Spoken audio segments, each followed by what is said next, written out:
Hello student, welcome to the channel. और आज की इस वीडियो के अंदर हम स्टार्ट करने वाले हैं डेटा स्ट्रक्चर। जो हमारा इंपॉर्टेंट टॉपिक चल रहा था बाइनरी ट्री, तो हम उसके आज प्रॉपर्टी के बारे में डिस्कस करने वाले हैं। तो आप पूरी वीडियो को एंड तक जरूर देखना। अगर आप चैनल पर पहली बार आए हो तो चैनल को सब्सक्राइब करके बेल आइकन को भी प्रेस कर दीजिए, जिससे आपको लेटेस्ट वीडियो का नोटिफिकेशन टाइम से मिलता रहे। और इसी के साथ में आज की वीडियो को हम शुरू करते हैं।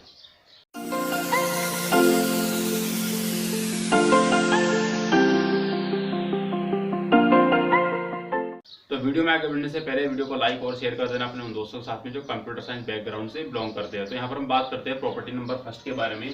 तो यहाँ पर ये प्रॉपर्टी नंबर फर्स्ट क्या कहता है कि minimum number of node in a binary tree of height h is equal to कितना होता है आपका h+1। यानी कि अगर आपके पास में एक बाइनरी ट्री दिया हुआ है जिसकी हाइट आपने h ली है, तो उसके अंदर जो मिनिमम नंबर ऑफ नोड होंगे कितने होंगे, h+1 होंगे। यानी कि हाइट और +1, ये इसका क्या हो जाएगा, मिनिमम नंबर ऑफ नोड। यानी कम से कम उसके अंदर 3 नोड आपको चाहिए ही। ठीक है, तो एग्जाम्पल के लिए मैंने यहाँ पर एक एग्जाम्पल लिया हुआ है, साथ में उसका बाइनरी ट्री भी बना हुआ है। तो यहाँ पर मैंने लिखा है कि to construct a binary tree of height h is equal to 4। यानी कि अगर आपको एक बाइनरी ट्री बनाना है जिसकी हाइट आपकी कितनी है, 4 है, तो आपको यहाँ पर मिनिमम नंबर ऑफ या फिर एटलीस्ट कितने नोड आपको चाहिए होंगे। तो यहाँ पर हमने लिखा है कि we need at least h+1 is equal to हो जाता है आपका 4+1 इज इक्वल टू 5। यानी कि फॉर्मूला हमने कौन सा अप्लाई कर दिया, h+1। मेरे पास में यहाँ पर 4 नोड दिया, सॉरी हाइट कितनी थी, यहाँ पर 4 दी हुई थी। तो यहाँ पर मैंने फॉर्मूला लगा दिया कि मिनिमम नंबर ऑफ नोड का। तो यहाँ पर मेरे पास फॉर्मूला कितना था, h+1 is equal to height की वैल्यू मेरे पास में कितनी है, 4 है। तो यहाँ पर 4+1 इज इक्वल टू कितना हो जाएगा, 5 नोड्स। यानी कि आपको इतने नोड तो चाहिए ही जिसकी हाइट कितनी है, यहाँ पर 4। तो एग्जाम्पल देखो मैंने यहाँ पर लिया है। अब देखो इसके अंदर 5 नोड है और हाइट कितनी है इसकी, 4। अब इसकी हाइट कैसे काउंट करते हो, जो इसका रूट नोड होता है और उसका जो लीफ नोड होता है, तो आपको रूट नोड से उसके लीफ नोड की तरफ जाना है और आपको ये देखना है कि वहां पर आपके कितने एजेस आप फॉलो कर रहे हो। तो यहाँ पर देखो मैं यहाँ से अगर उसके लीफ नोड की तरफ जाता हूँ तो लीफ नोड इसमें कितना है, ई है। लीफ नोड क्या होता है, जिसकी डिग्री 0 हो या फिर कह सकते हैं जिसका कोई भी चाइल्ड ना हो। ठीक है, तो यहाँ पर देखो रूट नोड से अगर आप लीफ नोड की तरफ जाते हो तो यहाँ पर जो एज आ रही है कितनी आ रही है, 1 2 3 4। तो यहाँ पर हम कह सकते हैं इसकी हाइट कितनी है, 4 है। ठीक है, अब इन 4 एज को कनेक्ट करने के लिए आपको कितने नोड चाहिए, यहाँ पर 5 नोड चाहिए, जैसे हमने यहाँ पर दिखाया अभी। इस तरह से आप देख सकते हो कि अगर आपके पास में एक कोई बाइनरी ट्री बनाना है जिसकी हाइट आपने रखी यहाँ पर 2। ठीक है, तो यहाँ पर आपको कितने नंबर ऑफ नोड चाहिए कम से कम, तो आप देखते हैं। तो यहाँ पर एटलीस्ट आपको जो नोड चाहिए h+1 चाहिए, यानी कि 2+1 इज इक्वल टू हो जाएगा 3। यानी कि आपको कम से कम 3 नोड तो चाहिए ही, जिसको आपकी हाइट कितनी है, 2 है। ठीक है, तो इसको बनाते हैं हम। तो देखो यहाँ पर हाइट कितनी है इसकी, 2 है, 1 2। ठीक है, तो हम यहाँ कह सकते हैं इस बाइनरी ट्री की जो हाइट है कितनी है, 2 है। और यहाँ पर मैंने बता दिया कि h+1 यानी कि 2+1 इज इक्वल टू कितना होता है, 3 होता है। तो यहाँ पर 3 क्या बता रहा है कि आपको अगर इस बाइनरी ट्री को बनाना है जिसकी हाइट 2 है, तो यहाँ पर कम से कम आपको 3 नोड तो रिक्वायर्ड हो गए ही हो गए। इससे कम तो बिल्कुल नहीं चलने वाले। ठीक है, यानी कि मिनिमम कहने का मतलब ये है कि मिनिमम आपको इतने तो चाहिए ही चाहिए, चाहे ज्यादा बेसिक क्यों ना हो जाए। क्योंकि देखो अगर मैं इधर भी बना सकता हूँ इसको, ठीक है, इधर ही बना सकता हूँ, तो हाइट भी कितनी है इसकी, यहाँ पर 2 ही है अभी भी। पर यहाँ पर कहने का मतलब यह है कि कम से कम आपको 3 नोड तो चाहिए ही अगर आपको उसको हाइट 2 रखनी है। ठीक है, अब हम मूव करते हैं यहाँ पर जो हमारी नेक्स्ट प्रॉपर्टी है, प्रॉपर्टी नंबर 2 के बारे में देखेंगे वो हमारी क्या कहती है। तो स्टूडेंट अब यहाँ पर बात करते हैं यहाँ पर प्रॉपर्टी नंबर 2 के बारे में। तो प्रॉपर्टी नंबर 2 क्या कहती है कि maximum number of node in a binary tree of height h कितना होगा आपके पास में, 2 की पावर h+1 -1। यानी कि कहने का मतलब ये हो जाता है अगर आपके पास में कोई बाइनरी ट्री दी हुई है जिसकी हाइट कितनी है, h है, तब उसके अंदर जो मैक्सिमम नंबर ऑफ नोड होंगे कितने होंगे, 2 की पावर h+1 और -1। तो जैसे देखते हैं इसको हम कैसे कैलकुलेट कर सकते हैं। तो यहाँ पर एक एग्जांपल लिया है मैंने, यहाँ पर लिखा है कि maximum number of node in a binary tree of height 3। यानी कि मैंने एक ट्री बनाया हुआ है जिसकी हाइट कितनी है, 3 है। तो यहाँ पर हम देखने वाले हैं कि इसकी नोड कितनी होगी मैक्सिमम इसके अंदर। तो यहाँ पर ये फॉर्मूला अप्लाई करेंगे इसके अंदर। तो यहाँ पर हमने लिखा है कि हियर h की जो वैल्यू है कितनी है, 3 है, क्योंकि यहाँ पर दिया भी है और साथ में जो ट्री है वो आपको शो भी कर रहा है। देखो यहाँ पर जो उसकी हाइट है कितनी है, 1 2 3, तो 3 हाइट दी हुई है यहाँ पर। अब हमको कैलकुलेट करना है कि इसके अंदर जो मैक्सिमम नंबर ऑफ नोड है कितने होने वाले हैं। तो इस फॉर्मूले को हम यूज करेंगे यहाँ पर। तो इस फॉर्मूला को हमने यहाँ पर लिखा है। तो हियर जो h की वैल्यू हमारे पास में कितना 3 है, देन 2 की पावर 3+1 हो जाएगी, क्योंकि h की वैल्यू कितनी आपके पास में 3 दी हुई है। तो 3+1 और -1, तो 3+1 कितना होगा, 4 होगा आपके पास में। तो 2 की पावर 4 कितना होता है, 16 होता है, और -1 तो कितना आता है आपके पास में, 15 नोड्स आता है। तो हम इसको चेक करते हैं क्या इसके अंदर 15 नोड्स है इसमें। तो हम चेक करते हैं उसके लिए। तो 1 2 3 4 5 6 7 8 9 10 11 12 13 14 15। तो बिल्कुल बात सही है। अगर आपके पास में कोई ट्री दिया हुआ है जिसकी हाइट कितना है 3 है, तब उसके अंदर जो नोड होंगे, टोटल नंबर ऑफ जो मैक्सिमम नोड होंगे वो कितने होंगे 15 होंगे। तो यहाँ पर मैंने लिखा है 10 in a binary tree of height 3 और maximum number of node that can be inserted कितने होंगे 15 होंगे।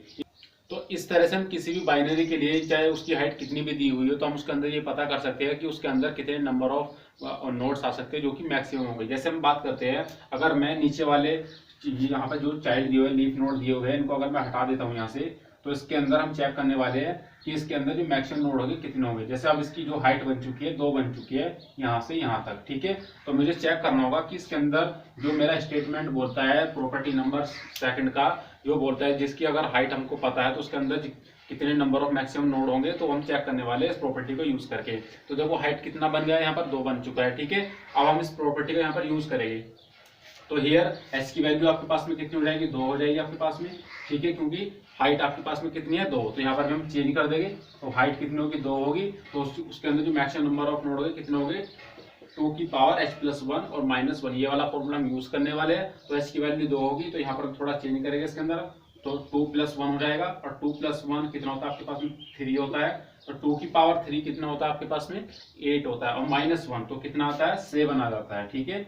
तो यानी कि कहने का मतलब ये है, अगर आपके पास में कोई ट्री दिया हुआ है जिसकी हाइट 2 है तो उसके अंदर कितने नोड आएंगे मैक्सिमम 7 नोड आएंगे। तो हम उसको एक बार काउंट कर लेते हैं। तो 1 2 3 4 5 6 7। तो बिल्कुल बात सही ये भी आ रही है। अगर आपके पास में कोई बाइनरी ट्री दिया हुआ है, अगर उसकी हाइट कुछ भी दी हो तो उसके अंदर जो मैक्सिमम नंबर ऑफ नोड आएंगे कितने होंगे 2 की पावर h+1 और -1, ठीक है। लेकिन अगर आपको हाइट पता लग जाता है बाइनरी ट्री की तो हम बता सकते हैं उसके अंदर जो मैक्सिमम नंबर ऑफ जो नोड होंगे ये होंगे, ठीक है। तो यहाँ पर हम देख सकते हैं in a binary tree of height 2 maximum number of node that can be inserted कितने हो जाएगा हमारे पास में 7। तो इस तरह से हमने किसी जो प्रॉपर्टी नंबर 2 है वो हमने देख लिया। अब इसके अंदर हमारे 2 इंपॉर्टेंट पॉइंट और है, वो हमको देखने वाले हैं कि वो इंपॉर्टेंट पॉइंट एक्चुअल में है क्या। तो स्टूडेंट हमने यहाँ पर प्रॉपर्टी नंबर 2 के लिए यहाँ पर कुछ नोट बना के लिखे हुए पॉइंट। सबसे पहला जो पॉइंट लिखा है वो यहाँ पे लिखा है कि if we consider the height of the root is 0। अगर हम किसी बाइनरी ट्री के अंदर उसकी जो रूट की जो हाइट है हम 0 कंसिडर करते हैं, तब उसके अंदर जो मैक्सिमम नंबर ऑफ नोड होंगे कितने होंगे। तो यहाँ पर हम देखते हैं कि ध्यान फॉर्मूला आपको क्या बनेगा 2 की पावर h+1 -1, जो कि हमने अभी डिस्कस किया था। तो यानी कि हाइट की वैल्यू यहाँ पर देखो कितनी दी हुई है 0। अगर हम किसी बाइनरी ट्री के अंदर अगर रूट की जो हाइट है वो काउंट कर रहे हैं कितना 0 कर रहे हैं, यानी कंसिडर हमने 0 कर लिया है, तब उसके अंदर नोड कितने आएंगे। तो हमने हाइट वैल्यू कितनी दी 0, तब इसके अंदर हम फॉर्मूला अप्लाई करेंगे 2 की पावर h+1, ठीक है, ये वाला -1। तो h की वैल्यू देखो कितनी यहाँ पर 0 है, तो 0 + 1 ये कितना हो जाएगा आपका 1 हो जाएगा। तो 2 की पावर 1 -1, तो यानी कि 2 की पावर 1 कितना होता है आपका 2 ही होता है, और उसमें से आपने एक माइनस करा, तो यानी कि आपके पास में कितने नोड आते हैं यहाँ पर 1 नोड आता है। एग्जाम्पल के लिए यहाँ पर हमने बनाया एक नोड बना दिया जिसको हम रूट बोलेंगे यहाँ पर, जिसकी हाइट हमने कितनी मानी हुई है 0। किसी अदर बुक के अंदर आपको देखने को मिलेगा कि वहां पर हाइट आपको क्या मान के चलते हैं 1 मान के चलते हैं, ठीक है। तो यहाँ पर हम लिखा है कि if we consider the height of the root is 1, यानी कि हमने उसको 1 माना है। आपको देखने को मिलेगा किसी बुक के अंदर 0 माना हुआ है हाइट को, ठीक है, किसी अदर बुक के अंदर 1 माना हुआ है, ठीक है। आप कोई से भी लेके फॉलो कर सकते हो, कोई से कोई फर्क नहीं पड़ने वाला। तो यहाँ पर हमने क्या करा, हाइट को हमने क्या माना रूट की 1 माना हुआ है, ठीक है। तो यहाँ पर हम फॉर्मूला जो बनेगा आपके पास में 2 की पावर h-1 बनेगा, ठीक है। तो h की वैल्यू यहाँ पर आपके पास में कितनी मिली, हाइट रूट की जो हाइट मिली कितनी मिल गई 1 मिल गई। तो यहाँ पर हो जाएगा आपके पास में फॉर्मूला 2 की पावर 1 -1। h की वैल्यू देखो यहाँ पर हमने रखी 2 की पावर 1 -1, और 2 की पावर 1 कितना होता है आपके पास में 2 होता है, और -1 का तो कितना होता है 1 नोड आ जाता है, ठीक है।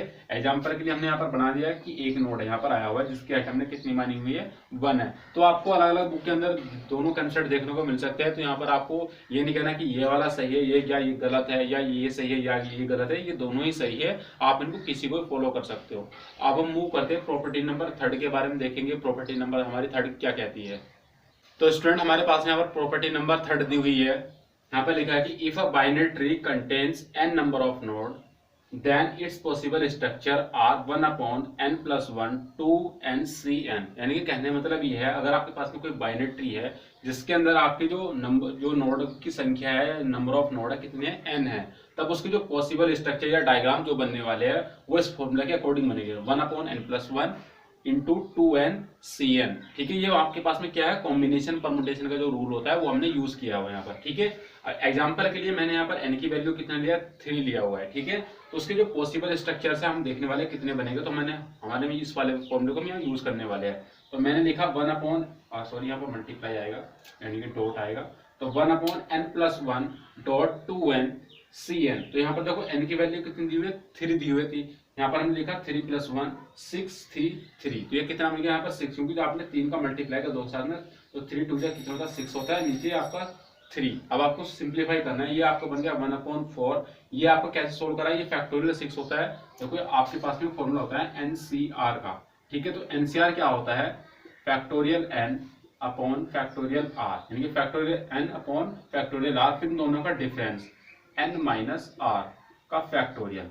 आप फैक्टोरियल को आप दूसरे से नोटेट कर सकते हो इस तरीके से, कि दोनों आपको नोटेशन फैक्टोरियल के ही होते हैं। ठीक है, तो हमने यहाँ पर इस वाले को यूज किया है। तो यहाँ पर देखो पहले लिखा मैंने फैक्टोरियल 6, उसके बाद में फैक्टोरियल r का मतलब 3, और दोनों का डिफरेंस कितना हो जाएगा, फैक्टोरियल 3। ठीक है, अब आपको सोल्व कैसे करना होगा, तो यहाँ पर लिखा है 1/4। तो फैक्टोरियल 6 को हम जब एक्सपेंड करते हैं तो इस तरीके से आता है, अगर मेरे पास में फैक्टोरियल n लिखा है तो मैं इसको फॉर्मूले के अकॉर्डिंग लिखूंगा, जब इसको एक्सपेंड करूंगा n इस तरह से n-1 n-2 और n-3, और कहां तक 3 2 1, यानी कि लास्ट आपको कितना बचेगा, 1 बचेगा। ठीक है, इसी तरह से यहाँ पर आपको फैक्टोरियल 6 दिया हुआ है, तो आप फैक्टोरियल 6 को जब एक्सपेंड करते हो तो ये आया आपके पास में फैक्टोरियल, यानी कि मल्टीप्लाई में रखिए तो 6 5 4 3 2 1, यानी कि आप सब जब फैक्टोरियल दिया होता है तो क्या करते हो, आप उसको मल्टीप्लाई में कम लिखते जाते हो और एक एक अंक हर बार कम करते हो, जैसे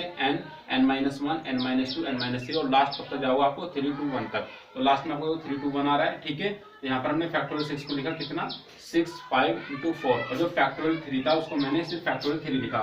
देखो यहाँ पर जो फैक्टोरियल 6 लिखा है इसको मैं इस तरीके से भी लिख सकता हूँ कि 6 × 5 और फैक्टोरियल 4। ठीक है, यहाँ पर मैंने फैक्टोरियल 4 को एक्सपेंड नहीं करा, उसको यहीं पर रोक दिया। अगर मैं इसको और एक्सपेंड करना चाहता हूँ तो मैं क्या करूँ, फैक्टोरियल हटाऊंगा यहाँ से और मल्टीप्लाई लगाऊंगा, फैक्टोरियल 3 भी लिख सकता हूँ इस तरीके से। अगर मैं उसको और आगे बढ़ाना चाहता हूँ तो फैक्टोरियल हटाऊंगा, फिर यहाँ से फिर फैक्टोरियल 2 लिखूंगा। ठीक है, तो इस तरीके से हम इसको कितने बढ़ा सकते हैं, पर यहाँ पर जो हमको रिक्वायर्ड था हमने उसको फैक्टोरियल 3 तक ही एक्सपेंड करा। क्यों करा, क्योंकि नीचे फैक्टोरियल 3 लिखा है तो फैक्टोरियल 3 से कैंसिल हो जाएगा। तो यहाँ पर एक फैक्टोरियल 3 आपका कैंसिल हो चुका है और एक फैक्टोरियल को हमने एक्सपेंड कर दिया 3 2 1 तक। ठीक है, तो यहाँ पर आपके पास में बचता है क्या, देखो 4 से 4 कैंसिल हो जाता है आपके पास में यहाँ पर, और 3 से आपका 2 टाइम्स कैंसिल हो जाता है 6, यानी कि 3 2 6, फिर 2 से 2 कैंसिल आपको हो जाएगा, फिर आपके पास में कितना बचेगा 5 बचता है। तो इनके हम कह सकते हैं, अगर आपके पास में n नोड दिए हुए हैं यानी कि 3 नोड दिए हुए हैं, तब उसके जो पॉसिबल स्ट्रक्चर बनेंगे 5 बनेंगे। ठीक है, यहाँ पर हमने उसके फिगर बनाए हुए कुछ इस तरीके से। तो यहाँ पर देखो आपके पास में 3 आपके पास में नोड है, 1 2 3 नोड आपके पास में कितने 3, तो यहाँ पर जो पॉसिबल स्ट्रक्चर बनेंगे कितने बनेंगे 5। सबसे पहले इसका एक वर्टिकल आपके पास बनने वाला है, फिर इसका एक राइट स्क्यू आपको बाइनरी ट्री बनेगा। ठीक है, तो 1 2 3 नोड है, फिर आपके पास में कुछ इस तरह का स्ट्रक्चर बनेगा, फिर इसका एक अपोजिट बनेगा, और फिर एक आपका ये वाला स्ट्रक्चर बनेगा। इसके अलावा कोई एक ऐसा स्ट्रक्चर नहीं है जो यहाँ पर हम बना सकते हैं। ठीक है, आप सोच रहे होगे कि ये वाला जो स्ट्रक्चर है कि हम इसको इस तरीके से बना सकते हैं, इस तरीके से बना सकते हैं हम इसको, तो ये भी एक्चुअल में है तो यही, ये पर ये क्या है आपका लेफ्ट स्क्यूड आपका बाइनरी ट्री दिया हुआ है, और दोनों की हाइट भी सेम है इसमें, और दोनों का क्या बोल सकते हैं डेप्थ भी सेम रहेगा, और दोनों का जिसके अंदर जो नंबर ऑफ नोड है वो भी इक्वल रहेंगे, एजेस भी इक्वल है। तो हम क्या इनमें से सिर्फ आपको सिर्फ एक को कंसिडर करना है, या तो आप इसको कीजिए या फिर आप इस वाले को कीजिए। तो इससे रिलेटेड हमारे पास में यहाँ पर 2-3 क्वेश्चन देखेंगे कि हम उनको जो पॉसिबल स्ट्रक्चर बनने वाले कैसे बनाएंगे। तो यहाँ पर हम n की वैल्यू चेंज करेगा, हम देखेंगे उसकी जो स्ट्रक्चर बनने वाली कैसे बन के आएगी। स्टूडेंट हमारे पास में यहाँ पर n की जो वैल्यू दी है 2 दी हुई है। ठीक है, अब हम यहाँ पर देखने वाले हैं कि हमारे पास में कितने पॉसिबल स्ट्रक्चर बनने वाले हैं। तो यहाँ पर n की वैल्यू जो दी है हम इस फॉर्मूले के अंदर रखते हैं और देखते हैं हमारे पास में जो पॉसिबल स्ट्रक्चर कितने बनने वाले हैं। तो 1 ये कितना बन जाएगा 3, क्योंकि 2 + 1 आपका 3 होता है। उसके बाद में 2n का मतलब 4 हो जाएगा यहाँ पर, और c2 यहाँ पर 1/3 इसको लिखूंगा फैक्टोरियल 4 और इस वाले को फैक्टोरियल 2 और दोनों का डिफरेंस फैक्टोरियल 2। तो आपने इसको सोल्व करना है, तो 1/3 ये आपको बनेगा फैक्टोरियल 4 को जब हम एक्सपेंड करते हैं तो 4 × 3 और एक फैक्टोरियल आपके यहाँ से कैंसिल हो गया। ठीक है, और नीचे आपको एक फैक्टोरियल 2 बचता है, तो उसको हम लिखेंगे 2 × × 1। अब यहाँ पर करना क्या, आपको 3 से तो आपका 3 कैंसिल हो जाएगा, और 2 से आपका 4 कैंसिल हो जाएगा 2 टाइम्स, तो यहाँ पर लिखेंगे 2। यानी कि हम कह सकते हैं अगर आपके पास में 2 नोड दिए हुए हैं तो उसके यहाँ पर आपके पास में 2 पॉसिबल स्ट्रक्चर बनने वाले हैं। कैसे? एक तो आपके पास में रहेगा इस तरीके का स्ट्रक्चर, ठीक है, एक आपके पास में हो सकता है कुछ इस तरीके से स्ट्रक्चर, ठीक है।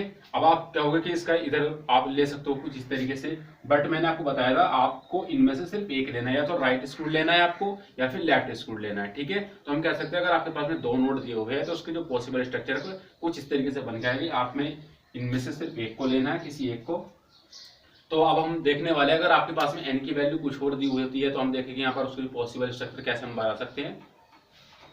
तो स्टूडेंट हमारे पास में यहाँ पर n की जो इस बार वैल्यू ली है हमने 4 ली हुई है, ठीक है। तो यहाँ पर हम देखेंगे जो इसके पॉसिबल स्ट्रक्चर वो कैसे बनने वाले हैं। तो सबसे पहले हमको सिंप्लीफाई करेंगे इस फॉर्मूले की हेल्प से। तो n की वैल्यू हमारे पास में कितना है 4 है, और इस फॉर्मूले को हमने n की वैल्यू को यहाँ पर पुट कर दिया इस फॉर्मूले, तो 1/4 + 1 देन 5 हो जाता है, तो 1/5 बन गया। उसके बाद में 2n यानी कि 2 का मल्टीप्लाई हुआ फॉर्मूले तो 8 बन गया, फिर उसके बाद में c और n की वैल्यू 4, तो 8c4 बन गया आपके पास में, ठीक है। अब आपको उसको सोल्व करना है, तो 1/5 मल्टीप्लाई बाई फैक्टोरियल 8 लिखोगे, उसको फैक्टोरियल 4 लिखोगे, दोनों का डिफरेंस 4, तो फैक्टोरियल 4 बन गया। 1/5 इसको आप एक्सपेंड करोगे तो 8 multiply by 7 into 6 into 5, factorial 4 से एक फैक्टोरियल 4 आपको यहाँ पर कैंसिल हो गया, ठीक है। और आपने जो एक फैक्टोरियल बचा है उसको आपने एक्सपेंड कर दिया 4 3 2 1 के साथ में। अब आपने यहाँ पर जो आया है आंसर 14 आया, तो ये कैसे आया देखो, 5 से आपको 5 कैंसिल, और आपका यहाँ से 8 का और 2 का जब सॉरी 4 का जब आप 2 का साथ में मल्टीप्लाई करोगे तो कितना बनेगा 8 बनेगा, तो 8 से वो पूरा कैंसिल हो गया इन दोनों के साथ में, ठीक है। 3 से आपके यहाँ पर ये कैंसिल हो जाए 2 टाइम, यानी कि 3 2 6 होता है आपका, और आपने 7 और 2 का मल्टीप्लाई कर दिया तो कितना आता है 14 आता है। यानी कि आपके पास में जो पॉसिबल स्ट्रक्चर बनने वाले हैं नोड 4 के लिए, तो कितना बनेगा यहाँ पर 14 बनने वाले हैं अगर आपके पास में 4 नोड दिए हुए हैं, ठीक है। तो सबसे पहले जो नोड स्ट्रक्चर जो बनेगा कुछ इस तरीके से बनेगा, एक लाइन की तरह वर्टिकल लाइन रहेगी। फिर दूसरा स्ट्रक्चर आपको इस तरह का मिलेगा कि एक आपका रूट नोड है, 2 आपको उसके क्या है चाइल्ड बन गए, और उसके एक चाइल्ड के अंदर आपके राइट और लेफ्ट के अंदर एक ट्री दिया हुआ है, यानी कि एक चाइल्ड दिया हुआ है। फिर इसका बिल्कुल एक अपोजिट बन गया, ठीक है, यानी कि आपका नंबर 1 हो गया, ये नंबर 2 हो गया, ये नंबर आपका 3 हो गया, दोनों एक दूसरे का अपोजिट है। उसके बाद में एक आपका 4th नंबर का ये वाला बनता है, पहले आप गए उसके राइट में फिर लेफ्ट में फिर राइट में, ठीक है, इस तरह से पहले लेफ्ट में फिर राइट में फिर लेफ्ट में, ये एक दूसरे के अपोजिट हो गए, ये आपका 5th नंबर का हो गया, ठीक है। उसके बाद में आपका एक राइट स्क्रू आएगा या फिर एक लेफ्ट स्क्रू आएगा, तो मैंने इसमें से यहाँ पर लेफ्ट स्क्रू लिया है इस बार, ये आपका 6 नंबर हो गया। उसके बाद में फिर आपका इस तरीके बनेगा कि आपका एक रूट नोड है और उसके लेफ्ट में आपको एक नोड दिया, फिर उसके 2 सब ट्री यहाँ पर या 2 चिल्ड्रन दिए हुए हैं, तो ये आपका नंबर हो जाता है 7। फिर उसका जस्ट अपोजिट यहाँ पर दिया हुआ है 8 नंबर का। फिर आपके पास में इस तरीके हो सकता है कि राइट में आपके 2 चिल्ड्रन दिए हुए इस तरीके से, फिर उसके लेफ्ट में दिया हो, तो ये आपका नंबर हो जाता है 9, और फिर इसका जस्ट अपोजिट 10, ठीक है।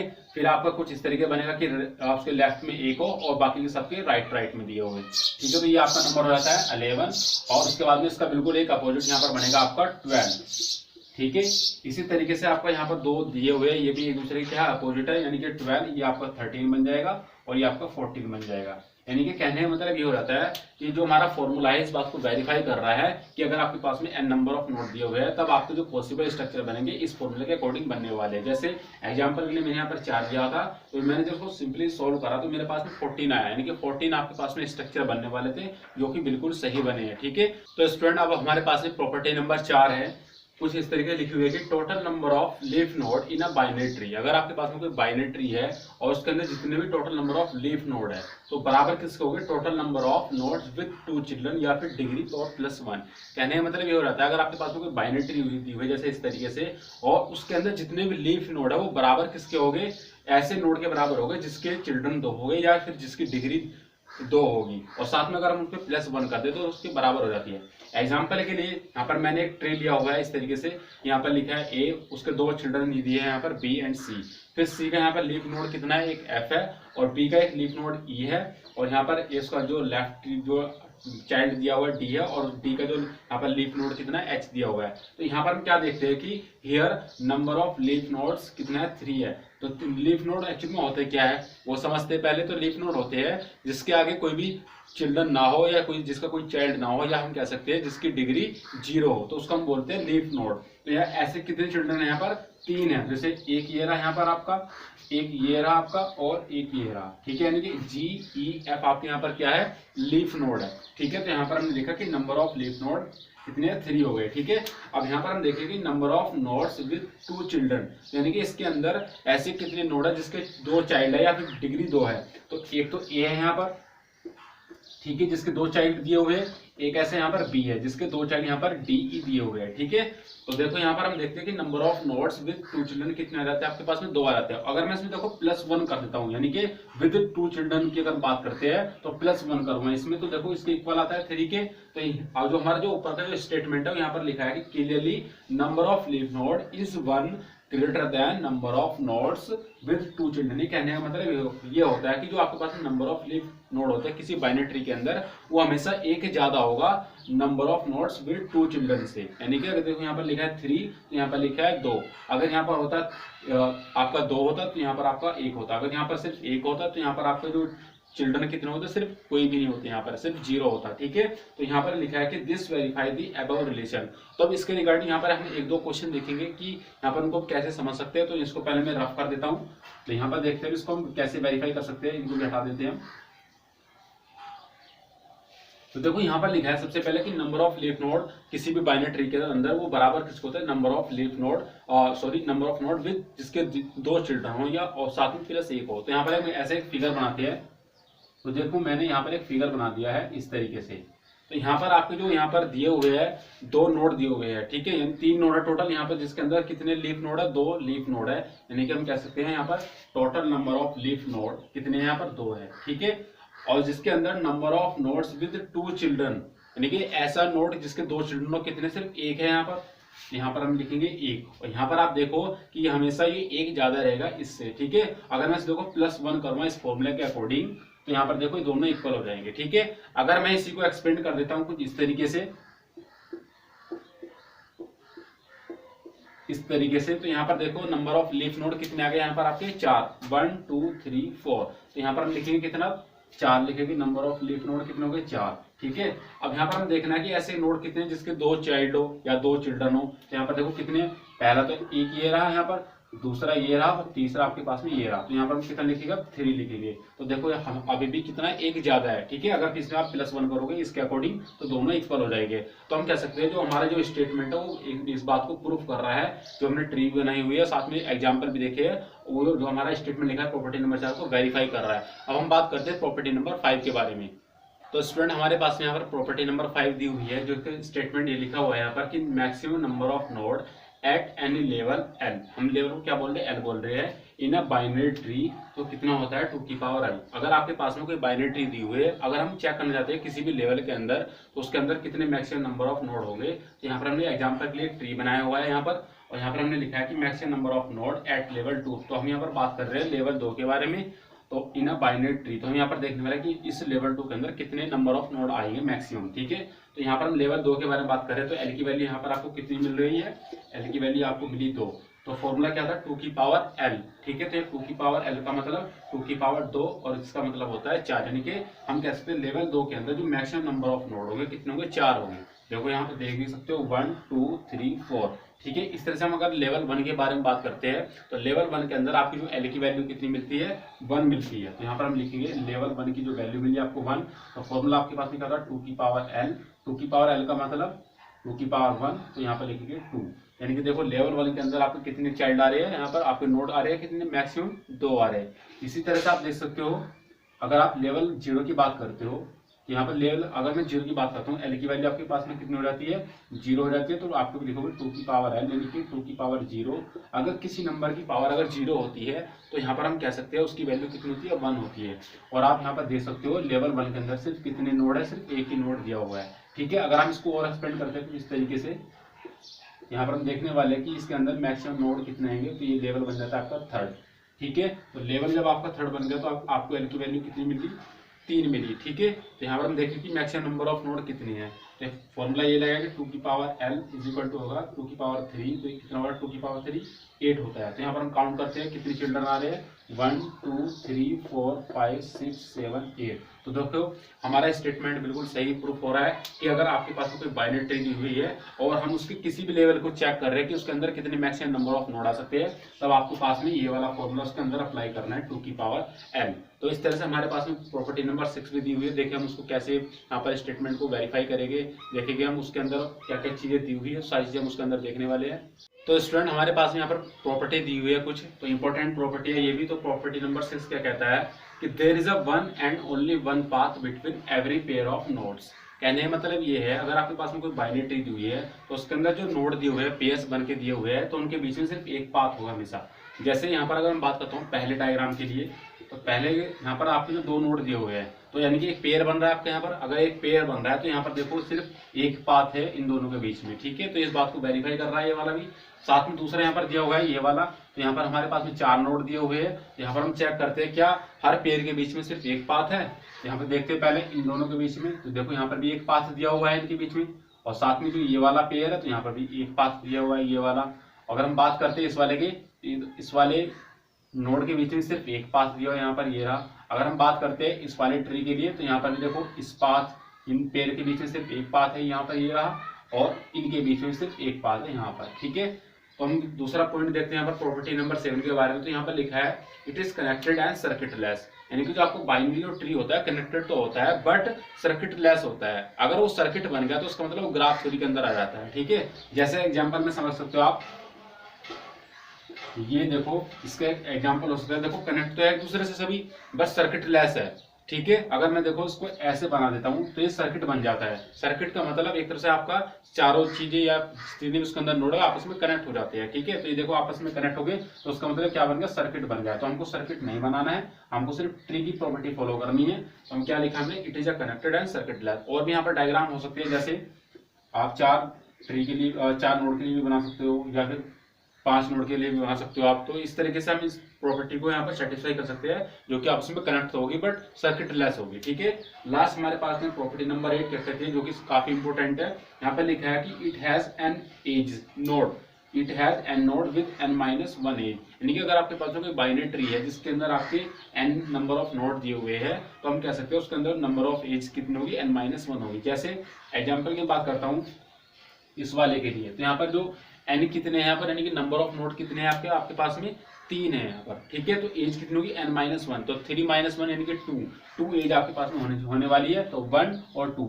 इस वाले के बारे में बात करते हैं तो यहाँ पर देखो नंबर ऑफ नोड कितने हैं, यहाँ पर 5 है, तो यहाँ पर नंबर ऑफ एजेस कितनी होगी n-1, यानी कि 5 - 1 कितना होता है आपका 4 होता है। तो यहाँ पर देखो एज कितनी है आपकी 1 2 3 4। और भी आप यहाँ पर देख सकते हैं कुछ इस तरीके से, देखो 1 2 3 4 5 6 7। तो यहाँ पर देखो हमारे पास में देखो कितने यहाँ पर नोड दिए हुए हैं, 1 2 3 4 5 6 7 नोड आपके पास में। तो एज कितनी होगी n-1, यानी कि n-1 का मतलब 7 - 1 तो कितना होता है 6 होता है। तो काउंट करते हैं 6 एज आती है नहीं आती है, 1 2 3 4 5 6। तो ये भी हमारा इस बात को सेटिस्फाई कर रहा है। कहने का मतलब ये हो रहा है, आपका चाहे कोई सा भी ट्री हो, अगर उसके अंदर n नोड दिए हुए हैं तो उसके अंदर जो एज होगी n-1 होगी। तो आई होप आपको वीडियो पसंद आया होगा। अगर आपको वीडियो पसंद आता है तो वीडियो को लाइक और शेयर कीजिए अपने उन दोस्तों के साथ में जो कंप्यूटर साइंस बैकग्राउंड से बिलोंग करते हैं। तो मिलते हैं नई वीडियो में नए टॉपिक के साथ में, तब तक के लिए फिलहाल इतने, good bye, take care, thank you student.